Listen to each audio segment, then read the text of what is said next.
Si Fernando dice que está bien. Para mí. Él es el gurú. Bueno, vamos a arrancar, gente. Ya tenemos... Hoy estaba contando las clases y me asusté. Es la cuarta clase ya. Y nosotros con la salvación sin aplicar, que es gravísimo. Así que vamos a tener que aplicarla hoy ya de una vez antes de que nos sorprenda el rapto, ¿sí? Salvo que seas postribulacionista, en cuyo caso el rapto no tiene ningún apuro para vos. Vamos a tener una oración y luego sí ya comenzamos con la clase de hoy. Así que le pido a ver a quién le voy a pedir. Pedro, ¿querés tener una oración? Y arrancamos. Bueno, bendito Dios y Padre Celestial, te estamos muy agradecidos, Señor. Te damos la gloria, te damos la honra. Queremos darte las gracias por tu misericordia, por tu amor. Gracias por este momento que podemos reunirnos como hermanos, gozando de tu Espíritu, Señor, en Cristo Jesús. Te damos gracias, Padre Celestial, por darnos esa hermosa bendición y esa tranquilidad en el Espíritu de poder ser tus hijos y sentirlo así, Señor. Gracias, Padre, por darnos este hermoso momento. Queremos rogarte, implorarte, Señor, por tu siervo, que lo guíes espiritualmente, Padre Celestial, para que podamos gozar de tu palabra, para que podamos seguir creciendo en ella y podamos seguir creciendo espiritualmente, Señor, para aclarar dudas, para estar cada día, Señor, más cerca tuyo y cada día más convencidos, Señor, por tu palabra, por tu verdad, por tu evangelio, por tu amor en Cristo Jesús y por tu poderoso Espíritu, Señor. Te damos gracias, queremos rogarte, implorarte, Señor, que quites cualquier obstáculo que nos moleste, cualquier obstáculo que no nos deje comprender bien tu palabra y tu enseñanza, Padre Celestial. Te damos gracias y siempre lo hacemos, Padre, en el nombre de tu amado Hijo, nuestro Señor Jesucristo. Amén. Amén. Bueno, la semana pasada tuvimos nuestra segunda clase, nuestra tercera clase sobre la materia que estamos viendo, soteriología, y comenzamos a ver la doctrina sobre el plan de la salvación. Vimos la primera clase, la necesidad de la salvación, estudiamos al hombre en pecado, perdido, condenado, inútil para salvarse a sí mismo. Vimos la misma clase, la voluntad de Dios de salvarnos, originada en su gran amor, en su misericordia. La semana pasada le pusimos nombre a ese amor y misericordia en la gracia de Dios. La segunda clase vimos el instrumento de la salvación, el medio de la salvación, que es Cristo, el Salvador, el escogido por Dios, el Cordero de Dios, todos los signos típicos del Antiguo Testamento en Cristo. Y la semana pasada ya empezamos a transitar la parte más difícil, más discutida, y es el plan de salvación, o si quieren, el orden de la salvación. Cuando leímos los textos de los pasajes que estuvimos viendo, todos textos profundísimos, hondísimos, difíciles de dimensionar, hay una secuencia o hay una serie de conceptos que vimos que en todos los sistemas y en todas las doctrinas están más o menos permanentes en todos los sistemas. Expuse acá en pocas palabras a qué me estoy refiriendo. En primer lugar, se habla de una humanidad condenada, lo cual coincide en todos los teólogos. La provisión en el sacrificio de Cristo de salvación para esa humanidad condenada. Hay una idea básica de que en Cristo está la provisión. Luego vamos a ver que hay una diferencia entre a quiénes, pero básicamente es coincidencia. La iluminación espiritual a través del Evangelio, también coinciden todos los teólogos en que la iluminación del ser humano se produce a través del Evangelio por el Espíritu Santo. Luego vamos a ver que hay diferencias en cómo. La recepción con fe del mensaje también es coincidencia absoluta, o sea, desde la Reforma para acá difícilmente se puede argumentar que no debe haber fe en el Evangelio. El tema es de qué clase es la fe y eso lo vamos a discutir después. Y luego la aplicación, luego de que se ejercita la fe en ese mensaje oído, la aplicación en el alma de los aspectos que incluyen la salvación: regeneración, justificación, santificación y glorificación. También estuvimos viendo y analizamos la caracterización del concepto de gracia. ¿Sí? Vimos que gracia tiene que ver con Dios, con una actitud de Dios, con una posición favorable a los seres humanos en Dios, y que se opone en el Evangelio la gracia con las obras. Es decir, la salvación por gracia está opuesta por el vértice, dirían los que hacen dibujo de aritmética, opuesta de la obra. O soy salvo por gracia, o soy salvo por obras. Y en esto también hay una coincidencia en la mayoría, en casi en todos, me animaría a decir, los proponentes reformados, de que la salvación es por fe y la salvación es por gracia y no por obras. También hay una caracterización de la gracia que la vimos en 2 Timoteo, que la gracia se manifiesta y es en Cristo. Hemos recibido la gracia en Cristo y la hemos visto en Cristo, y que se divulga a través del Evangelio, como todos ya sabemos. Ahora, cuando llega el momento de la verdad, de la secuenciación, del ordenamiento de esta doctrina de salvación, es donde empiezan a partirse las aguas en un montón de ismos que plantean distintas miradas hermenéuticas sobre los textos comunes a todos.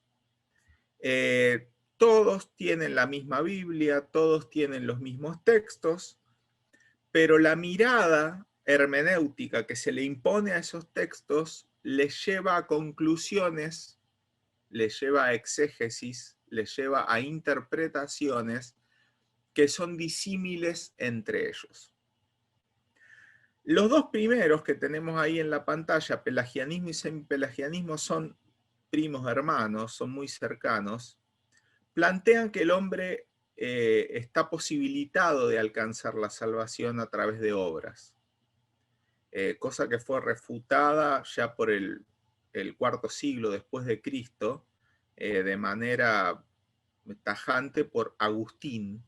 San Agustín se le conoce en general, el cual planteó la salvación por gracia, predestinados por la soberanía divina.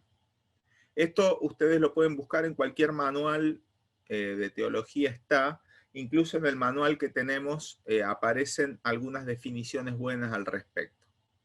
El romanismo, o la idea católica romana de la salvación, tiene que ver con un ejercicio de gracia, pero depositado en obras. Un híbrido muy raro, en el cual el ser humano se salva por algunas cosas que hace que transmiten gracia. Y esas cosas que hace, esto ya lo hemos visto, se llaman sacramentos. Unos actos, unas acciones, que el ser humano haciéndolas recibe gracia. Son 7 sacramentos según la Iglesia Católica, que si te los aplicas, vas al cielo. El bautismo, la confirmación, la penitencia, el matrimonio es un sacramento también, aunque no sabemos muy bien de qué tipo lo interpretan ellos. la extremaunción, la Eucaristía, y me falta uno que ahora no me acuerdo. Esos sacramentos son básicamente llaves de gracia, por decirlo de alguna manera rápida. Yo si hago eso, recibo una gracia especial de Dios. Por eso hay que bautizar a los nenes apenas nacen, porque si mueren sin estar bautizados, según esta teoría, no van al cielo. En cambio, el bautismo de los católicos se aplica a los infantes porque al bautizarlos reciben la gracia de Dios. Lo mismo que la extremaunción. La extremaunción es la gracia de los que casi están muertos. Y entonces va el cura y si le administra el sacramento de la extremaunción, es salvo. ¿Por qué? Porque hizo esa cuestión. Ese argumento romanista viene desde el siglo XVI, más o menos, y se formaliza a través de un concilio que es, en Trento, el concilio de Trento en Italia, y que era la respuesta católica a Lutero, la respuesta católica a la reforma de Lutero, que lo que postulaba Lutero, y ahí tenemos el cuarto ismo, el luteranismo, es la salvación por fe. La salvación por fe, no por obras, y que fue el motivo de que lo expulsaran directamente de la Iglesia romana, porque acordémonos que Lutero era católico, era un cura católico, y leyendo la Biblia, leyendo el libro de Romanos, se da cuenta que lo que estaba enseñando la Iglesia Católica estaba en contra de lo que Dios en su palabra mostraba.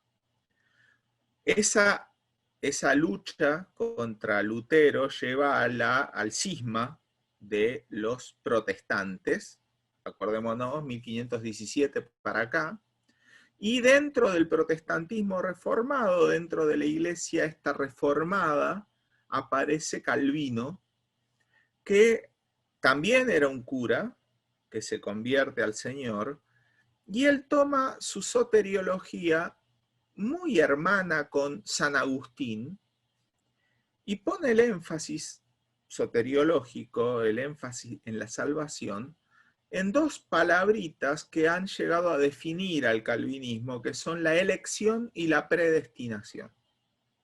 Luego vamos a ver, pero básicamente él dice que la salvación no depende del ser humano en ningún sentido, sino que Dios desde la eternidad había elegido quién iba a ser salvo en su soberanía.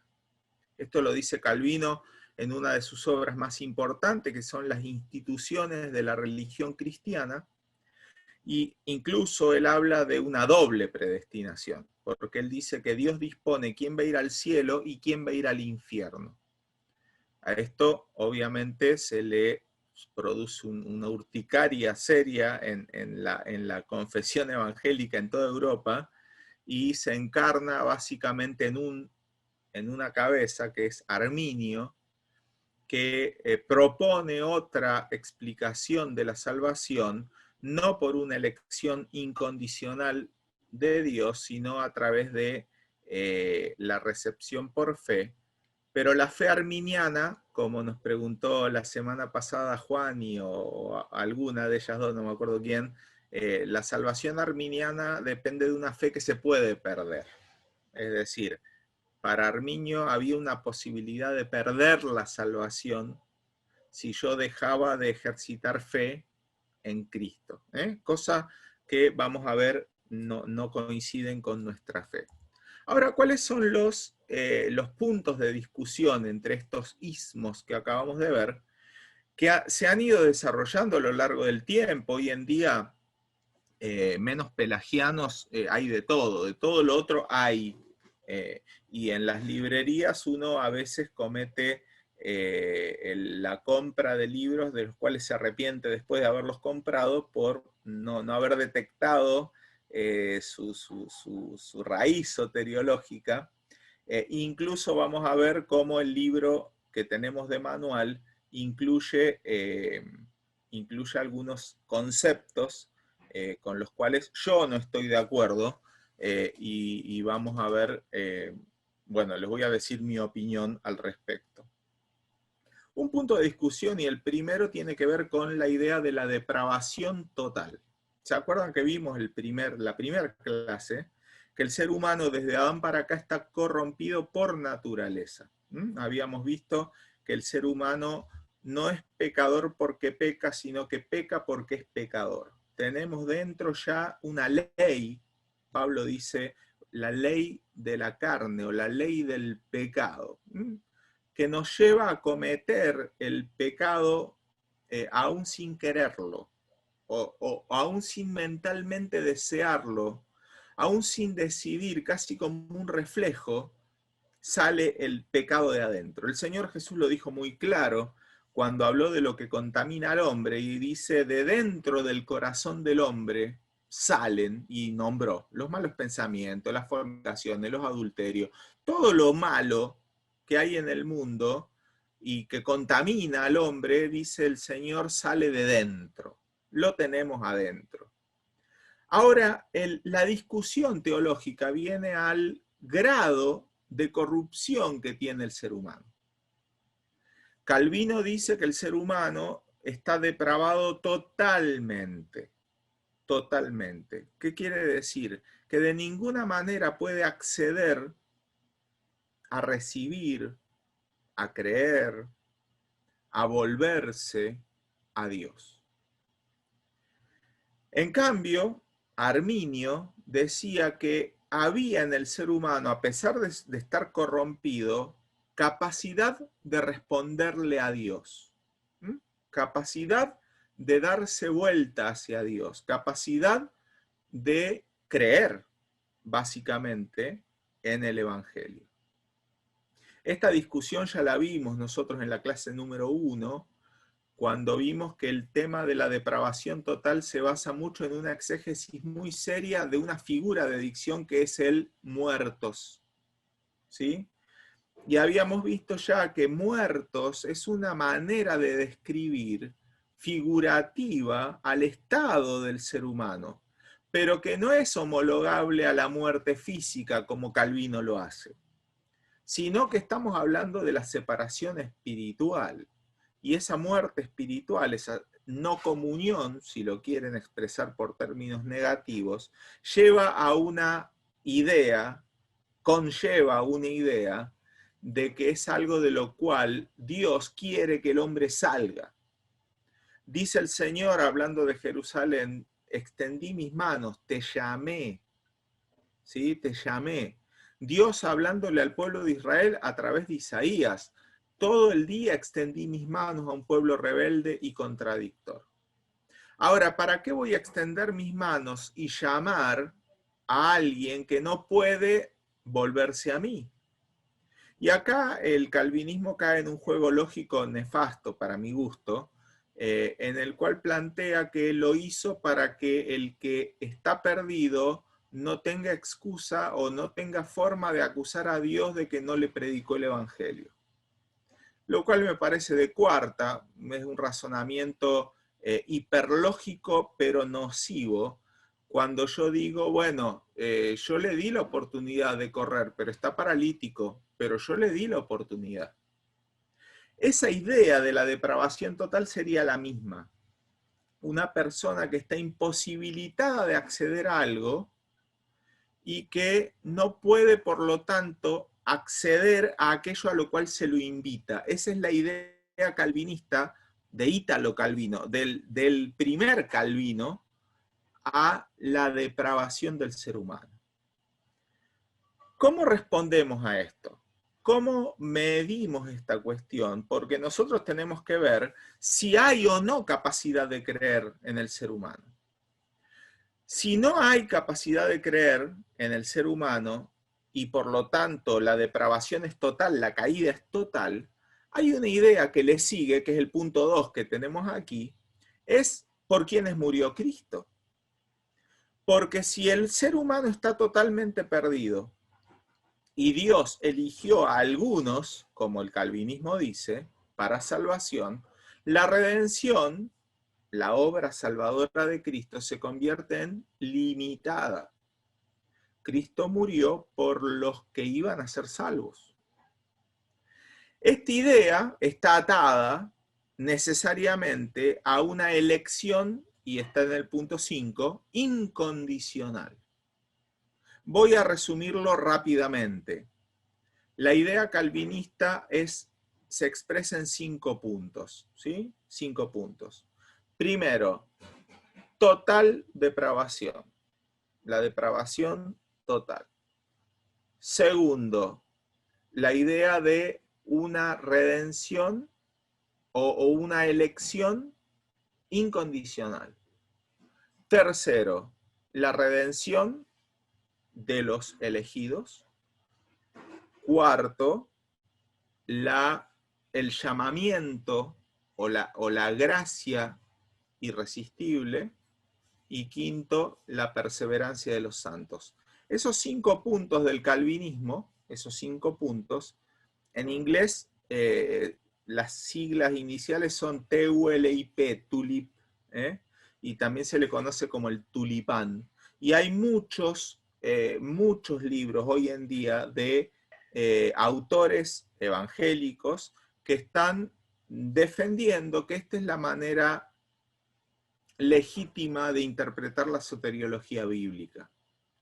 Si yo me ato a eso, tengo autores como John MacArthur, como Francisco Lacueva, como Pérez Millo, como Pink, como Hobbes, como el mismo Eduardo Cartea, que escribe el manual que tienen ustedes, plantean entonces la idea básica de que la salvación depende de una elección soberana, libre, y yo meto ahí una palabra más, arbitraria, de Dios. ¿Cómo defienden esta teoría? Ustedes, si leen el manual, van a ver mechado entre un montón de textos ideas que conllevan en sí esta noción de que el Señor eligió a los que habían de ser salvos. De que el Señor dijo en la eternidad pasada, bueno, Viviana va a ser salva, Pablo va a ser salvo, Alberto va a ser salvo, Roberto no, Cristian no, y así. Esta interpretación, insisto con la palabra, interpretación del texto bíblico, lleva a un concepto que vimos la clase pasada, y es que la fe es dada por Dios a los que van a creer. ¿Sí? La semana pasada estuvimos discutiendo el tema de que si la fe es obra o si la fe es dádiva. Estudiamos el texto de Efesios capítulo 2,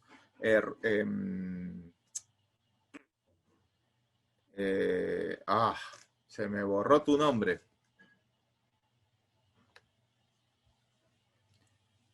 Pérez Quintián, me acuerdo. Fernando, ahí está, me había olvidado el nombre. Fernando preguntó acerca del otro texto, de la fe, y nosotros llegamos a la conclusión, y una sana exégesis del texto bíblico nos hace llegar a la conclusión de que en ningún momento en la Escritura se define a la fe como don de Dios. ¿Sí? En ningún momento de la Escritura. Pero si no defino a la fe como don de Dios, estoy frito con respecto a la total depravación. A ver si me siguen. Si el ser humano está totalmente imposibilitado de creer, el acto de creer le tiene que ser concedido, le tiene que ser dado, le tiene que ser dado de arriba, regalado, por parte del que puede hacer que la persona reciba ese don, y es Dios. Esta idea ata una idea que se llama, y ahí tienen los nombres raros eso, monergismo. ¿Qué es el monergismo? Es la idea de que la acción de salvación está exclusiva, única y totalmente contenida en Dios. Monergismo. Mono, uno, energeia o fuerza o energía en uno. Arminio plantea el sinergismo. Sinergismo tiene que ver con una colaboración entre la acción de Dios y la acción humana. Sin implica conjunto, y la idea de la fe obrando con la gracia. Y hay otra más que lo pongo acá porque puede ser que ustedes se lo encuentren en muchas bibliotecas, el energismo, que es la idea que sostiene Francisco Lacueva, entre otros, y sospecho que Eduardo Cartea también, que dice que Dios energiza la fe del hombre. O sea, que no es que le da la fe, pero que la pone en movimiento. Es como si le pusiera la nafta al auto, que ya tiene motor, pero no tiene nafta, y le da la energía para que trabaje y haga lo que tiene que hacer. Es una manera elegante que utiliza Lacueva, y que utilizó antes de él un tal Amiraut, con Y, de defender de que el ser humano sigue teniendo libre albedrío. Porque ¿qué pasa? En el calvinismo con C mayúscula, digamos, el calvinismo en serio, plantea que la soberanía de Dios es la que decidió quién iba a ser salvo y quién no. Y esto deja totalmente vapuleado el concepto bíblico de elección o de libre albedrío en el ser humano. Nosotros predicamos, y creo que todos predicamos, que el ser humano debe querer creer. ¿Sí? Es una invitación que hacemos normal. Crea en Cristo. Y si yo le digo a alguien que crea en Cristo, le estoy diciendo que tiene la posibilidad de creer en Cristo. Ahora, si el ser humano no puede creer en Cristo, salvo por intervención divina, viene una explicación calvinista de la gracia, que es gracia irresistible. Ahí tenemos la I del acróstico. La gracia irresistible que dice que cuando Dios te llama, vos no podés resistir el llamado y crees. Me cuesta a mí aceptar que la gracia irresistible se pueda compaginar con el libre albedrío. Entonces aparecen frases como la que les voy a leer en el manual. Les voy a leer la página 807 del manual. Dice el segundo párrafo: por supuesto que no es sencillo compaginar dos conceptos que a primera vista parecen antagónicos, pero que en realidad actúan paralelamente: la soberanía divina y la decisión humana. Dice Rairi: ninguna mente humana jamás armonizará la soberanía y el libre albedrío, pero no se resolverá nada con descartar o minimizar el uno o el otro en busca de una supuesta armonía. Más adelante, en la página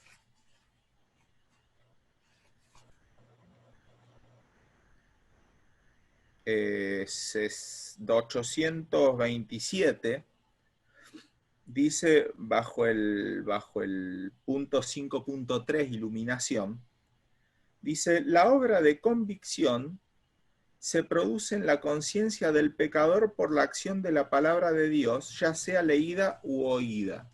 ¿Estamos de acuerdo con esto? Totalmente. Damos vuelta a la página, en la 828, y dice el segundo párrafo: pero para que la palabra de Dios actúe, en la mente y corazón del pecador, se requiere la tarea iluminadora del Espíritu Santo. O sea, el ser humano perdido en pecado, totalmente depravado, para poder recibir la acción de Dios de convencimiento, primero debe ser iluminado por el Espíritu Santo. Pero dice, a párrafo siguiente, así que el Espíritu Santo actúa en dos aspectos, iluminando el entendimiento, con lo cual estamos de acuerdo, pero agrega, y capacitando la voluntad. Capacitando la voluntad. Acá es donde el calvinismo está asomándose. El ser humano incapaz de creer, a través del Espíritu Santo es capacitado para creer. Sigo, punto 5.4, habla de las condiciones para la salvación, y en el punto el arrepentimiento, en la página 829, dice el segundo párrafo, el arrepentimiento es un don de Dios. Esto, díganme por favor si no les choca, a mí me preocupa mucho que un maestro de la Biblia diga esto. El arrepentimiento es un don de Dios. O sea que Dios le da al hombre la capacidad de arrepentirse. Básicamente está diciendo esto. Y los textos que cita no son a propósito de lo que está diciendo. El problema es que muchos hermanos no buscan todos los textos o no los interpretan correctamente. Dice a dos párrafos después, los resultados que produce el arrepentimiento son el perdón de los pecados, la recepción del Espíritu Santo, el gozo celestial. Continúo con la fe y obviamente va a estar a favor, como dice lo que dijimos la semana pasada, página 830, primer párrafo. La fe salvífica es un don de Dios al hombre. No sé si van viendo por dónde va la cosa. La acción de Dios es la que convence, capacita, ilumina, arrepiente, cree, atrae, dice, a ver, esto lo perdí, donde decía, pero cuando explica el texto de Juan sobre la atracción, dice que el Dios arrastra. Y esto es obviamente a propósito de la idea de una gracia irresistible. En ningún lado del pasaje, del manual, dice el término gracia irresistible. Desgraciadamente no lo dice explícitamente. ¿Puede ser capacitando la voluntad? Sí, es eso. Lo que pasa es que no dice el término porque sabe que si lo dice no lo van a invitar de un montón de iglesias más. Pero está cerrando la puerta del libre albedrío y sí, sí, no está dejando que elija nada el hombre, o lo hace Dios. Ahí es donde meten el tema de que es imposible compaginar las dos cosas en nuestra mente. Ahora yo me pregunto, ¿a quiénes se les escribió la Biblia? Y la Biblia se escribió a personas simples y comunes, como ustedes y yo. La Biblia no fue escrita para analistas, lingüistas, teólogos. El personaje promedio de recepción de la Biblia es el hombre común, el hombre y la mujer común. Cuando Pablo habla a los corintios, les dice, miren ustedes su vocación. No son muchos sabios. Y me niego a creer que Dios haya utilizado una escritura tan críptica que haya sido para oscurecer su plan y no para iluminarlo. La doctrina calvinista ha escalado en los últimos tiempos, está llegando a personas muy cercanas, en muchas iglesias se han dividido, de las nuestras, estoy hablando de los hermanos libres, ni hablar en las de confesión calvinista históricas, y se ha ayornado en calvinismo moderado, sublapsarianos, infralapsarios, bueno, un montón de palabras que van a encontrar ahí en el manual. ¿Qué tenemos que hacer nosotros ante esta idea? Volver a la Escritura. Volver a la Escritura. Y lo que diga la Escritura lo vamos a creer sin reparos. Y lo que no entendamos de la Escritura lo vamos a iluminar por lo que sí entendemos. Este es un principio hermenéutico que creo que tenemos todos claros. La Escritura se interpreta a sí misma. Y lo claro alumbra lo oscuro. Es así. ¿Por dónde vamos a empezar? Vamos a empezar por... Vamos a ir a darle a Goliat en la cabeza directamente por una palabra que nos va a llevar al criterio bíblico de elección. ¿Sí? ¿Por qué? Porque en este punto de la elección radica la clave para entender un montón de textos que si esta idea de elección no está clara, esos textos tampoco van a estar claros. Así que vamos a leer estos 4 pasajes. Hay más, pero elegí los principales para que podamos trabajar sobre ellos. Y vamos a ver qué dice la Escritura al respecto. ¿Sí? A ver, le voy a pedir ahí a Alberto que leas 1 Pedro 1:2, Laura, Romanos 8:33, Fernando, 1 Corintios 1:28 y Seba, Efesios 1:4. Elegí por orden de pantalla en mi compu, nada más, no es por preferencias ni adversión contra nadie. Después le voy a pedir a algunos otros que lean más. 1 Pedro 1:2. ¿Qué dice el texto ese? Elegidos según la presciencia de Dios Padre en santificación del Espíritu, para obedecer y ser rociados con la sangre de Jesucristo, gracia y paz os sean multiplicadas. Acá estamos en la presencia de un texto que es importante para nuestra tesis, que dice que la elección de Dios, cuando hablamos de elección, obviamente la palabra elegir tiene que ver con selección, ¿sí? Eso está muy claro. Elegir tiene que ver con seleccionar.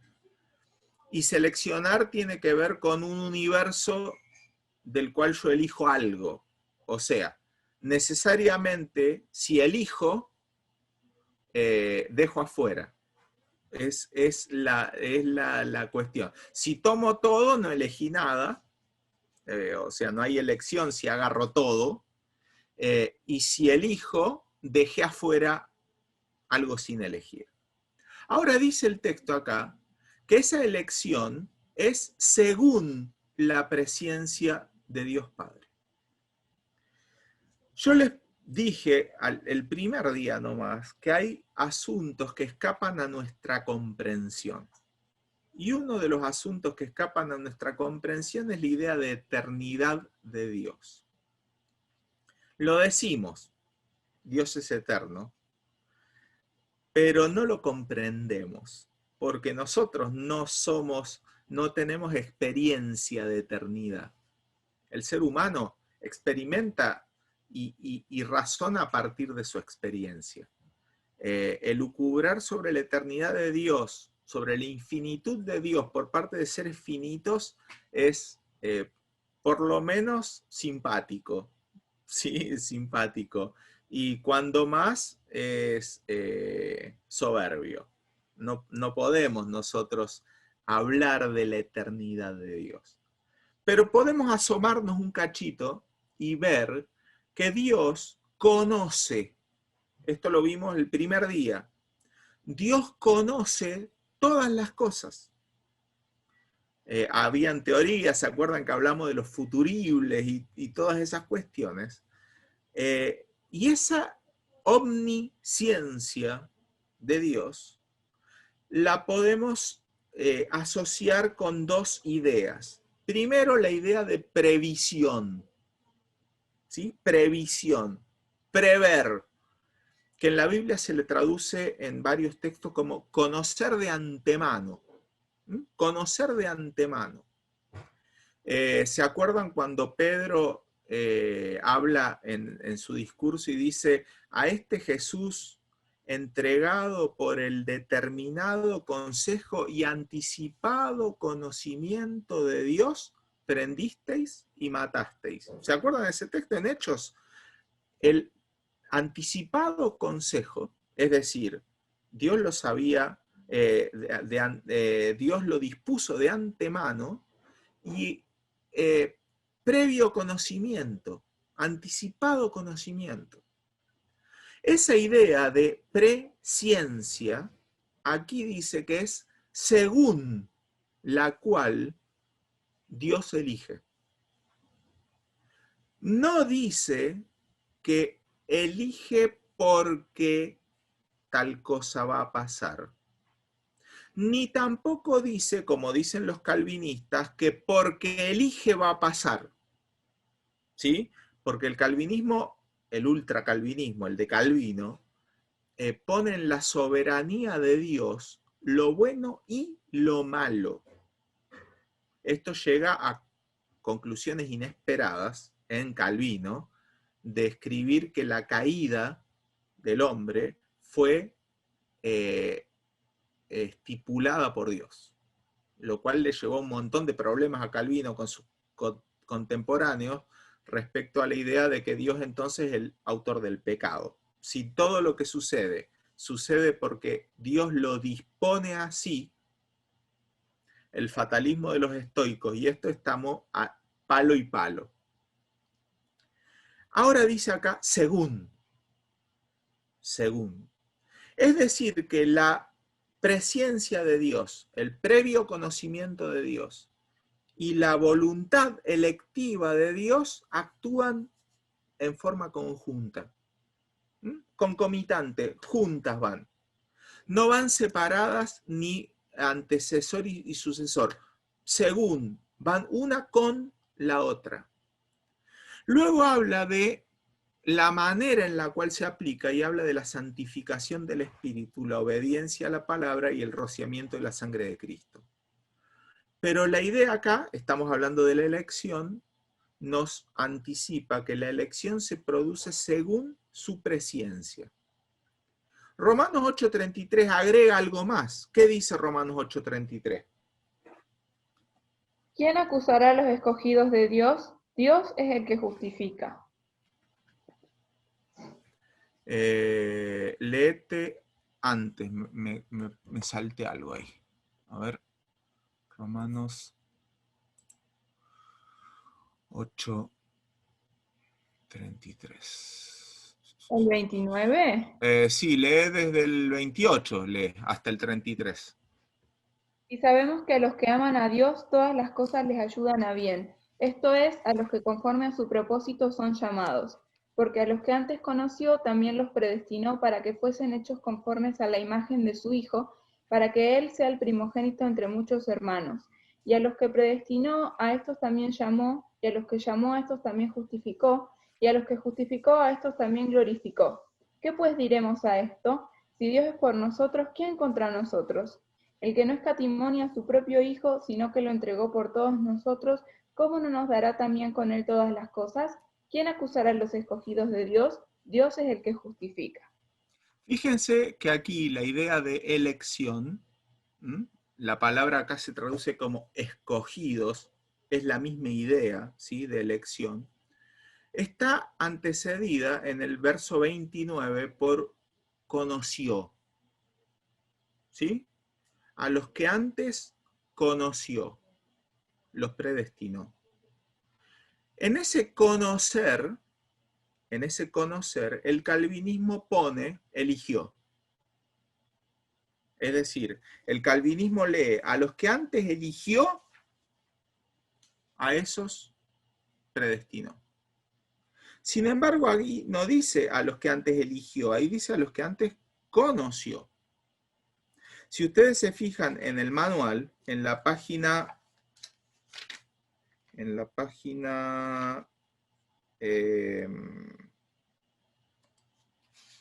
qué página estoy?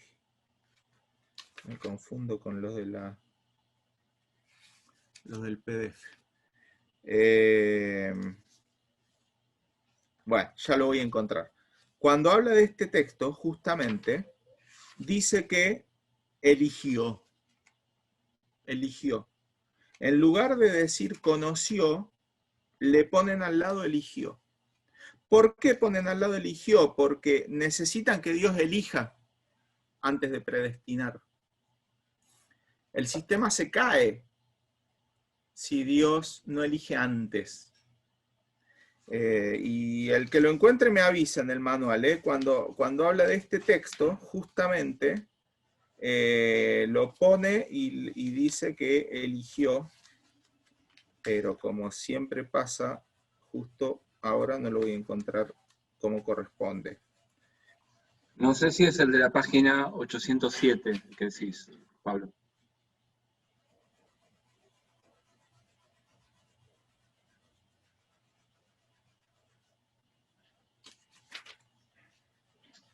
El párrafo 808.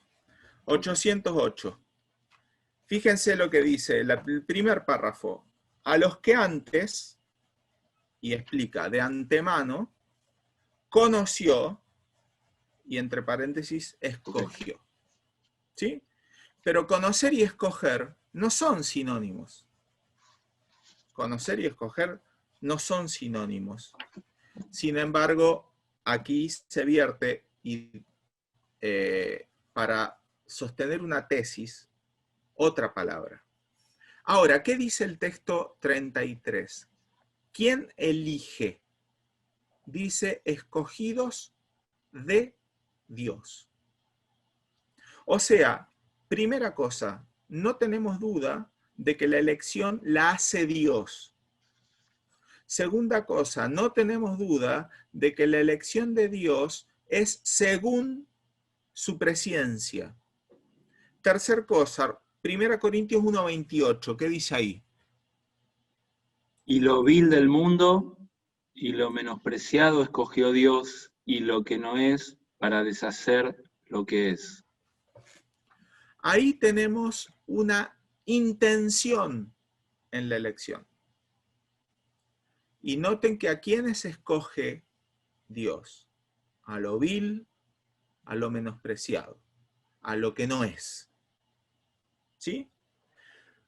Ahora, esto conllevaría una idea electiva, directa, condicionada por la situación de quien es elegido. Porque si yo voy a elegir lo vil, entonces lo que no es vil nunca va a ser elegido. Si yo voy a escoger lo menospreciado, lo que no es menospreciado, nunca va a ser elegido. Sin embargo, acá tenemos que contextualizar. ¿Cuál es la idea del pasaje en total? ¿Qué está diciendo Pablo a los corintios en este pasaje? La idea de Pablo es, no se agranden porque ustedes no tienen nada de qué agrandarse. Y remata con el verso 31, el que se gloría, gloríese en el Señor. ¿Qué es este 31 de este pasaje, Pedro? Decí tu frase. Ahora me dice, yo no fui y sonamos. ¿Cómo? El verso 31, ¿qué es de este pasaje? ¿El qué? Lo único que aprendiste de hermenéutica. Núcleo hermenéutico. Exacto, es el núcleo hermenéutico. ¿Cuál es la idea de Pablo en el capítulo 1 de los Corintios?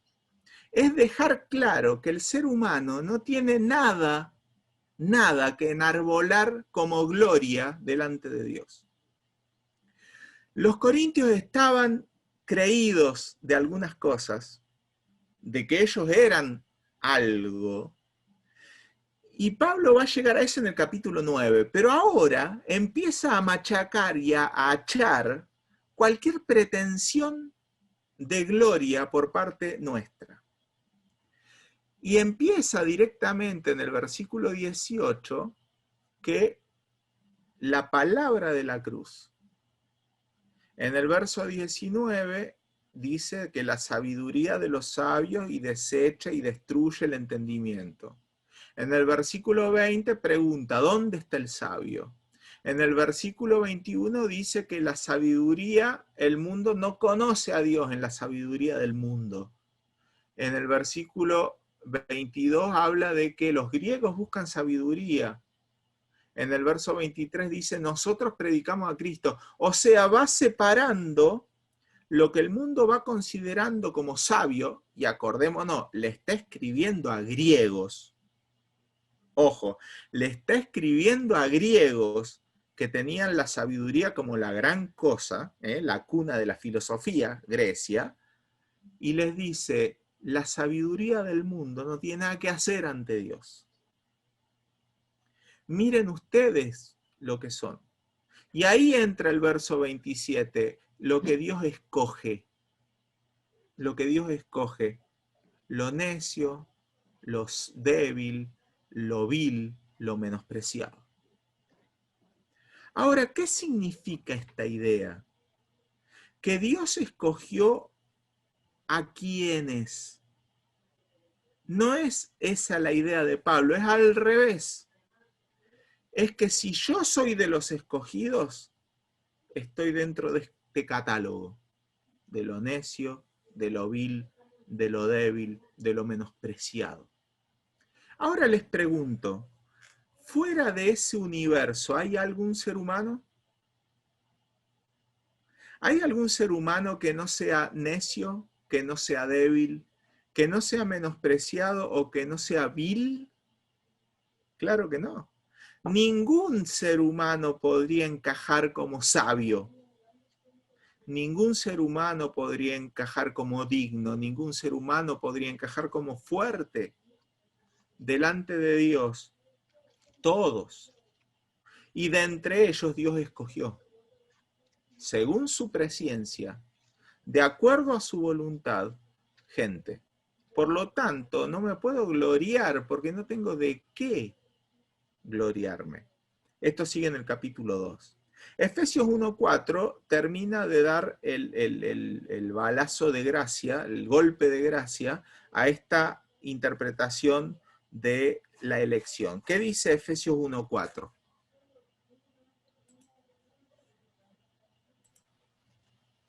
Según nos escogió en él antes de la fundación del mundo, para que fuésemos santos y sin mancha delante de él. Acá tenemos dos claros condimentos a la palabra. Primera cuestión, el recipiente o el continente en el que se realiza la elección. Y dice que nos escogió en él. Obviamente, cuando dice en él, si vamos arriba al texto 3, dice, bendito sea el Dios y Padre de nuestro Señor Jesucristo, que nos bendijo con toda bendición en los lugares celestiales, y ahí empieza, en Cristo. O sea, que está hablando de Dios Padre y está hablando de en Cristo. Verso 3, nos bendijo. Dios nos bendijo en Cristo. Verso 4, Dios nos escogió en Cristo. Verso 4b, Dios nos predestinó en Cristo. Verso 5, nos adoptó por medio de Jesucristo. Verso 7, nos perdonó por su sangre. Verso 10, nos reúne en Cristo. Y así, un montón de ideas que tenemos con Dios operando en Cristo. Curiosamente, la salvación sin Cristo es lo que postula la Iglesia Católica. Pero la salvación en Cristo es lo que creemos nosotros. Y la elección, este escoger de Dios, es en Cristo.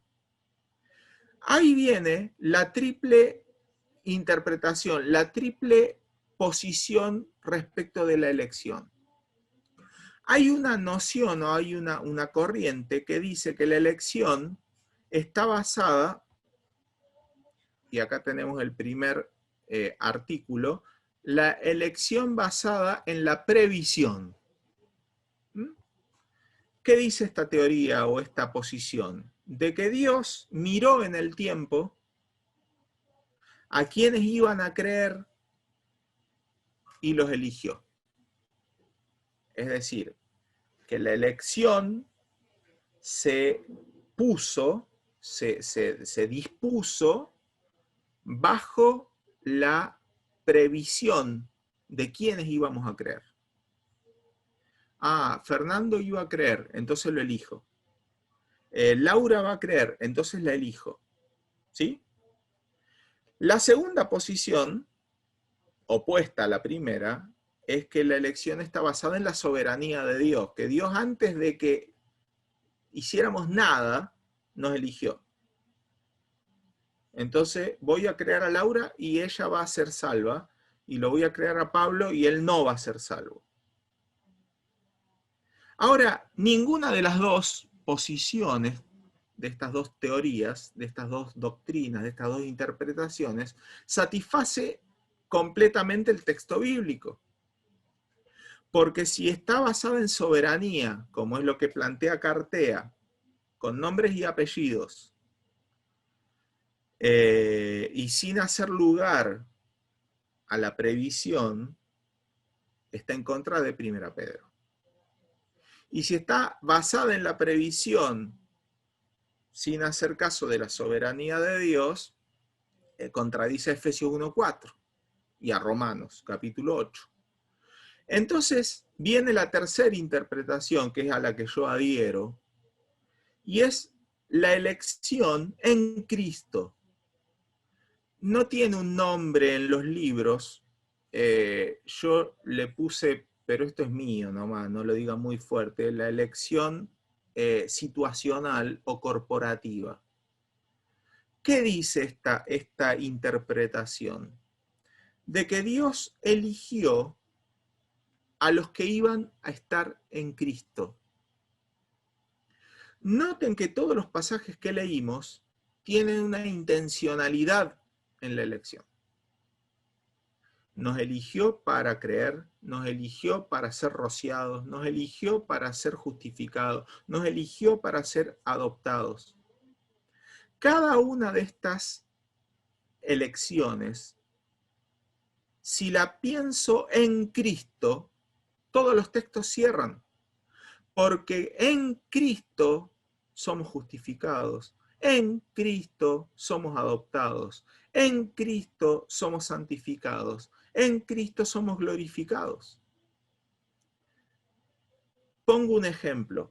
Vamos a suponer que no tenemos en la pandemia ni la aislación preventiva obligatoria ni nada, que estamos normales. Y yo digo, yo, Pablo Bucina, libremente y soberanamente digo, tengo 1000 pesos y se los quiero dar a alguien. Vamos a hacerlo algo más interesante. Tengo $1000 y se los quiero dar a alguien. Entonces, quiero elegir a quién se lo voy a dar. Yo no soy Dios, no puedo prever. Bueno, el que esté en mi casa el sábado a las 10 de la mañana,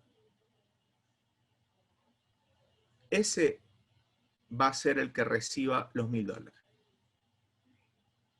Eso está en mi intención, en mi pensamiento. Elegí de entre todos a algunos. ¿Qué opinan ustedes? ¿Hice una elección?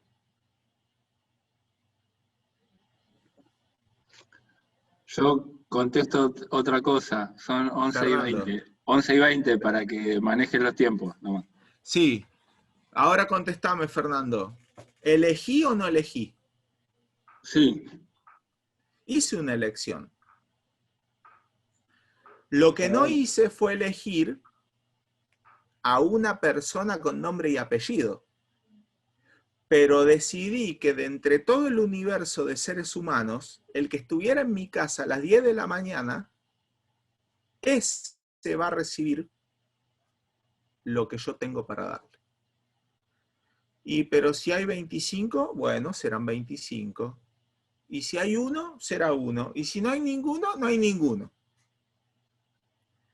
Esa elección, que es pretemporal, porque la hice antes, luego tiene que ser ya seguida de un acto de publicación. Y yo difundo por las redes sociales. El que venga a mi casa a las 10 de la mañana le doy $1000. ¿Quién va a venir a mi casa a las 10 de la mañana? Salvo que sea mi esposa que salió y volvió a las 10 de la mañana, pero digamos, yo sé que el que venga a las 10 de la mañana es porque cree que le voy a dar los $1000. Y el sábado a las 10 de la mañana salgo y desde las 8 de la mañana estaba Pablo, primero en la fila ahí, paradito, porque me cree. A las 8:30 llegó Pedro y Susana, porque también me creen.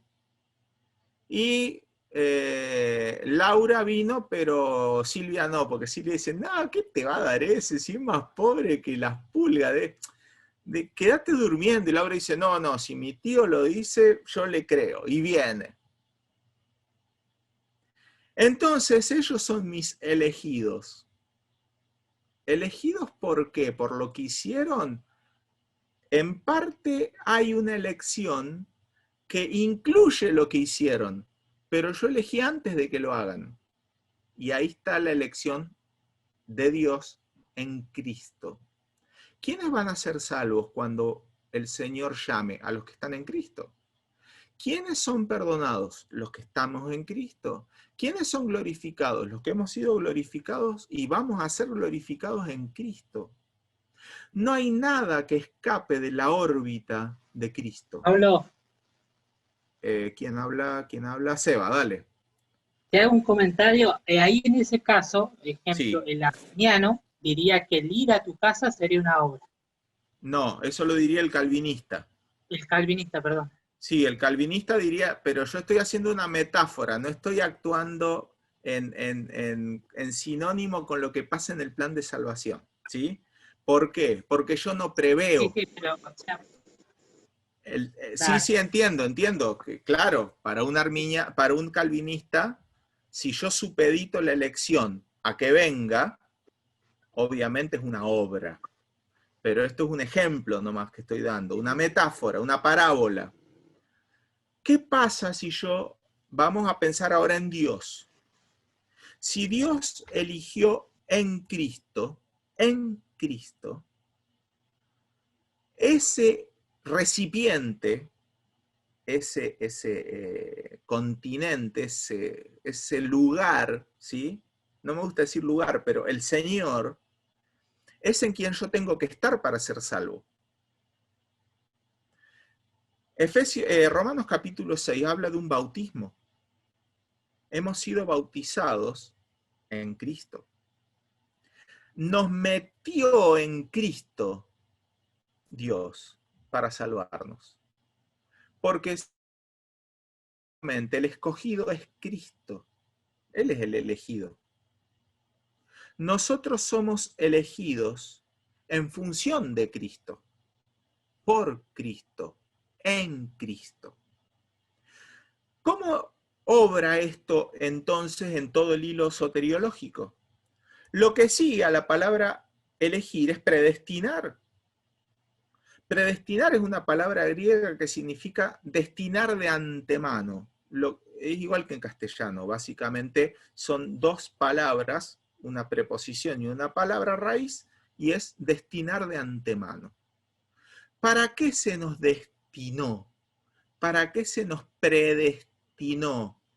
Romanos 8:29, que lo leímos hace unos minutos, dice que a los que antes conoció, los predestinó para ser adoptados. Ahora, si yo hago énfasis en que la salvación es una cosa, ¿se acuerdan que el primer día les pedí que veamos a la salvación como una sola cosa? Como un solo acto de Dios. Elección, predestinación, preconocimiento, va todo junto dentro de esa eterna cabeza de Dios, esa eterna mente de Dios, maestra. Y la predestinación se articula con la elección, con el preconocimiento, con la presciencia. Se articula con la designación de Cristo, se articula con el objetivo para el cual fuimos creados. Dice el texto 29 que a los que antes conoció, los predestinó. Y los predestinó, nos predestinó para ser adoptados. Entonces, ahora sí tiene efecto el albedrío. ¿Por qué? Porque yo llamo al ser humano perdido en pecado, lo ilumina la palabra de Dios, lo ilumina el Espíritu Santo, lo convence de su situación y viene la acción. Ahora sí viene la acción del ser humano, viene la fe. La fe, dijimos la semana pasada, es un elemento que pone el ser humano. Es la confianza en Dios. La fe es la certeza, la convicción, el convencimiento de que lo que se me está diciendo es cierto. Y viene la contrición, el arrepentimiento y la conversión. Ante esta fe puesta en Cristo, empieza a actuar el Espíritu Santo, regenerando, salvando, perdonando, comprando, santificando, que eso lo vamos a ver la semana que viene. Ahora, fíjense los objetivos de la predestinación. Predestinación y elección son palabras que siempre están juntas. ¿Para qué se nos predestinó? Efesios 1:5. A ver, Vivi, Efesios 1:5.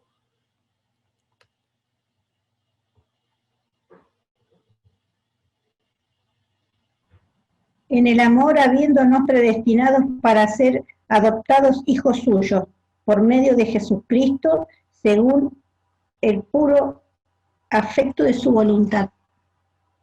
A los que están en Cristo, yo los predestino, dice Dios, para que sean adoptados hijos.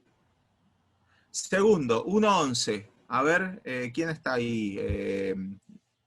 Silvia, dale.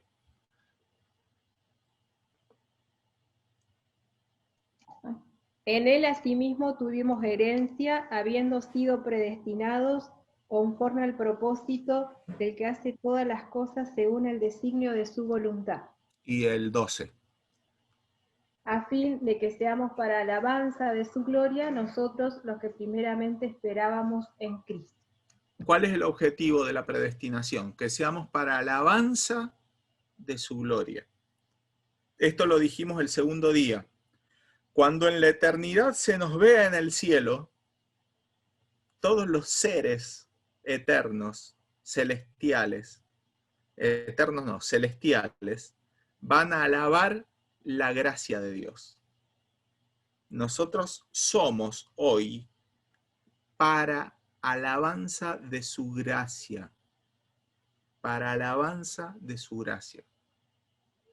Ahora es interesante cómo termina el 12. Nosotros los que primeramente esperábamos en Cristo. Y acá hay dos maneras de leerlo, las dos son interesantes.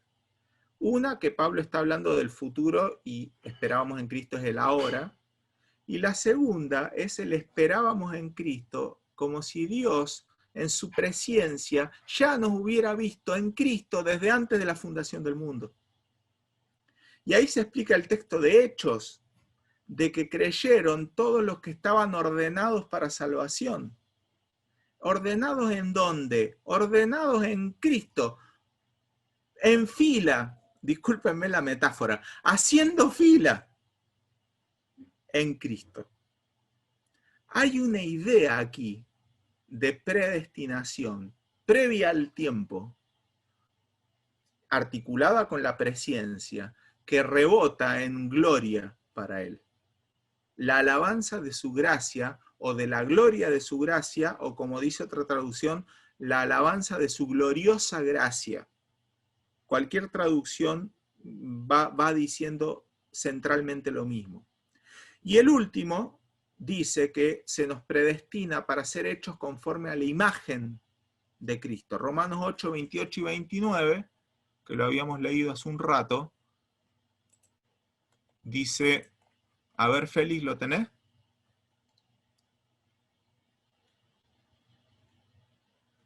El 29, 8:29.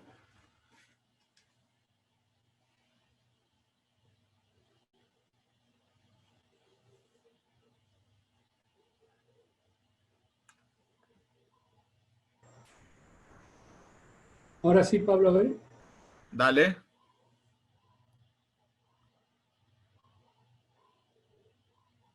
Dale, Alberto, léelo vos. Romanos 8:29. El 28. Y sabemos que a los que aman a Dios todas las cosas les ayudan a bien. Esto es, a los que, conforme a su propósito, son llamados. Porque a los que antes conoció, también los predestinó para que fuesen hechos conforme a la imagen de su Hijo, para que Él sea el primogénito entre muchos hermanos. Nos predestinó para ser hechos conforme a la imagen de su Hijo. Elección, predestinación, trabajando juntas. En el plan de Dios todo se produce junto. El orden de esas acciones es lo que ha devenido en tanto lío doctrinal. Pero la idea central es que Dios eligió en Cristo a los que iban a ser salvos. Termino con una idea que aparece en el manual y que está en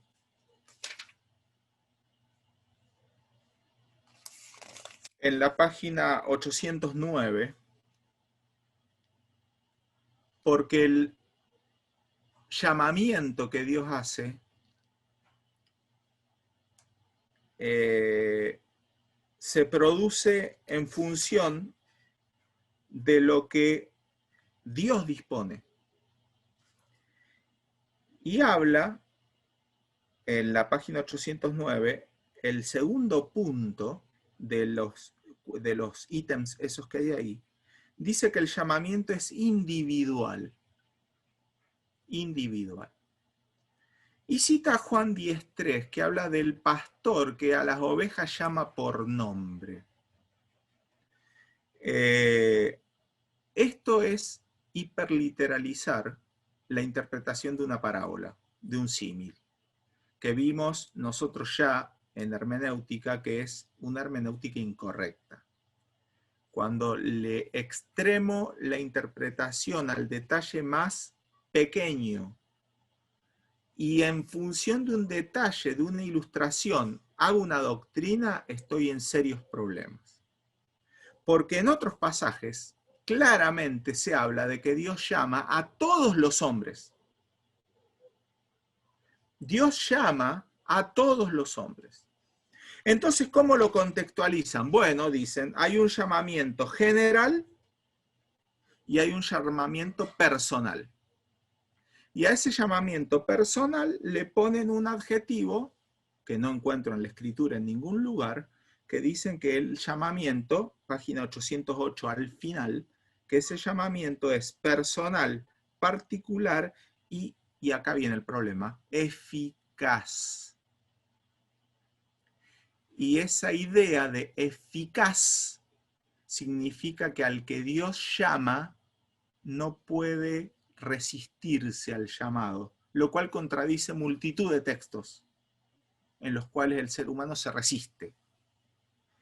Y fíjense que a continuación dice en la página 809, abajo de individual dice irrevocable y abajo dice irresistible.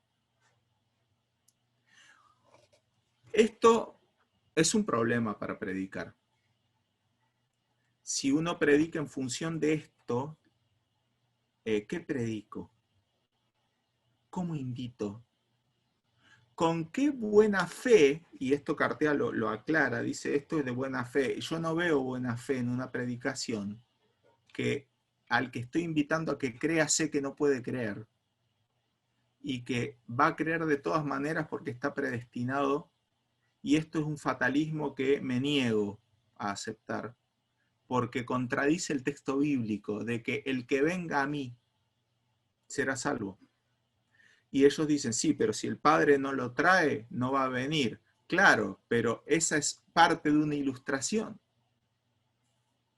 Dios a ninguno de nosotros nos trajo irresistiblemente, nos atrajo con cuerdas de amor. Nos atrajo con cuerdas de amor, nos llamó. Lo que pasa es que eso de individual de alguna manera confirma cuando se hace el llamado a aceptar a Cristo como su Salvador personal. Pareciera como Exacto. que quiera coincidir eso. Sí, es verdad, pero ahí tenemos un problema cuando queremos meter esa particularidad en la elección, con nombre y apellido, que es lo que Calvino dice, por otro lado. ¿Sí? También se cita más adelante, lo pueden buscar, citan Apocalipsis, que habla de los que estaban inscritos en el libro de la vida, desde antes de la fundación del mundo, pero si acepto yo una elección en Cristo, no tengo ningún problema para decir que el Señor vio a sus salvos y los anotó desde antes de la fundación del mundo. No hay ningún problema con eso. Pero no menoscaba la responsabilidad. Yo dije que sí, o yo dije que no, a la fe, a la iluminación, a la palabra, a lo que Dios se manifestó. Y en esa acción mía tengo albedrío. Tengo la libertad de elegir. Y elijo una cosa u otra, lo cual no resta ni a la soberanía, ni a la gracia, ni a la misericordia, ni al poder de Dios. Y voy a terminar acá porque Fernando se cambió de mano 3 veces para apoyarse el mentón y eso ya es mi signo de se está por caer de la mesa. Con todo el temor del mundo voy a decir, ¿hay preguntas? Sí, yo quiero hacer una pregunta. Gustavo, Y cuando... somos amigos. ¿Cuántos años tenés? Era fácil. No, cuando vos hablas del texto, muchos son los llamados y pocos los escogidos. Sí. ¿Cómo lo podemos hacer, digamos, que pueda ser utilizado en este caso? Porque no está diciendo todos son los llamados y pocos los escogidos, o pocos los que responden al llamado. ¿Y a vos qué te parece? ¿Ese texto a quién se aplica?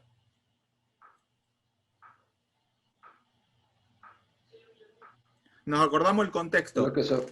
La gran cena. Sí. La parábola de la gran cena, ¿sí? Sí, sí. El Señor invita a algunos, no vienen, llama a otros, vienen. Entra y ve a uno que, ¿se acuerdan? No estaba vestido de boda. Sí. Y le dice a los empleados, afuera con él, lo echan afuera, a las tinieblas, y ahí viene el texto. Muchos son llamados, pocos los escogidos. Eso es una parábola. Aplicación central de esa parábola. ¿Cuál sería el núcleo hermenéutico? ¿Cuál es la idea central que subyace en la palabra? Estamos en el Evangelio de Mateo. Acordémonos que vimos evangelios sinópticos el año pasado. Destinatario del Evangelio, los judíos. ¿De acuerdo? El Señor les está diciendo en esa parábola, yo los llamé a ustedes y no vinieron. Entonces, llame a otros. Pero esos otros, no por haber venido son escogidos, sino por cómo estaban. Recordamos la escena, no estaba vestido de boda. Ahora, ¿cuál es esta noción? porque si quiero ser súper estricto con la parábola, dice a los siervos en un paralelo, oblíguenlos a entrar, lo cual abonaría la tesis de los calvinistas, oblíguenlos a entrar a la fuerza, ¿sí? Sin embargo, acá la idea es que Israel fue invitado y no vino, y a los que fueron invitados fueron escogidos de antemano en función de cómo iban a estar ahí adentro. Y ante la no verificación del cómo iban a estar ahí adentro, se lo echó afuera. No fue escogido para quedarse dentro de los llamados que vinieron. ¿De acuerdo? Ahora, dos explicaciones para ese texto. Primero, que está refiriéndose al pueblo de Israel, confirmado por Romanos 9 y 10, cuando Pablo usa el mismo texto. No todos los judíos, por ser del pueblo de Israel, son israelitas. No, él lo dice de otra manera. No todos los nacidos de Abraham son israelitas. Él lo dice así. Y habla de Ismael, y habla de Esaú y del resto. Entonces, la idea acá, ¿cuál sería? Que el llamamiento de Dios no implica la selección de Dios. ¿De acuerdo? Esto creo que está claro. Ahora, el escogidos, en ese pasaje, es escogido de antemano en función de cómo está en la fiesta, pero sin nombre ni apellido. O sea que todavía sería más conveniente todavía, para la tesis que estoy planteando yo, de que el Señor plantea una venida en condiciones que Él pone. El que cree, el que se arrepiente, el que se humilla. ¿Se acuerdan del Salmo? Al corazón contrito y humillado. El llamamiento de Dios es resistible. Y la elección de Dios tiene condicionado algunas cuestiones que son previstas por Dios. Y ahí está, muchos llamados, pocos escogidos. No dice pocos vinieron, pocos fueron elegidos, aún de los que vinieron. Pero creo que se refiere en el amplio margen del pueblo de Israel. Esa es mi idea por el contexto de la parábola. Y sacarla y aplicarla al mensaje evangélico debe ser con precauciones, para no caer en un error hermenéutico. No sé si te respondí o si te compliqué la vida, pero en todo caso después lo charlamos con más lentitud. No, se me aclara porque la idea es decir, cómo lo puedo clasificar, de qué lado lo pongo. Pero sí, viéndolo así no tiene una, digamos, no está destinado a lo que estoy tratando de preguntar, sino es a otra cosa. Creo que Sebastián, no, nadie más tenía preguntas.